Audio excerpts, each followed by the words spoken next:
जिह्वाग्रे वर्तते लक्ष्मी जिह्वाग्रे मित्रबान्धवाः जिह्वाग्रे मिगबन्धनात् जिह्वाग्रे மரணம் துருவம்.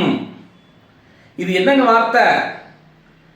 ஒரு மனிதன் தன்னுடைய வாக்கு சொல்லு பேச்சை கட்டுப்பாடாக பேச வேண்டும், தேவையில்லாமல் பேசக்கூடாது. ஜிஹ்வான்னா நாவ், நாம் பேசக்கூடிய வார்த்தை சுவையான பேச்சு பேச வேண்டும். ஜிஹ்வாக்ரே வர்த்ததே லக்ஷ்மி, நாம் இனிமையான சொற்களை பேசுவதால் அந்த மகாலட்சுமி நம்ம வீட்டுக்கு வரும். அதிலும் குறிப்பாக நம் வீட்டில் உள்ள பெண்கள், தாய் சகோதரியாகட்டும் மனைவியிடமாகட்டும் கெட்ட வார்த்தைகளை பேசினால் அந்த வீட்டில் இருக்கும் மகாலட்சுமி கூட வெளியேறிடுமாம்.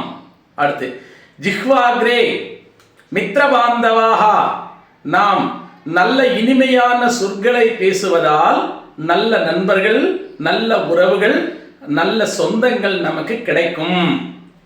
ஜிஹ்வாக்ரே மிதபந்தனார், பேசக்கூடாத பேச்சு பேசுவதால் நாம் சிறைவாசம் செல்லும் சூழ்நிலையும் வரலாம்.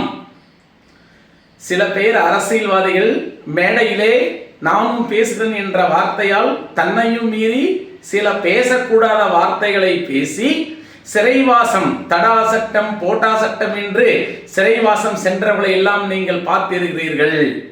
நாலாவது ஜிஹ்வாக்ரே மரணம் துருவம், பேசக்கூடாத வார்த்தைகள் பேசினால் மரணம் கூட நேரலாம்.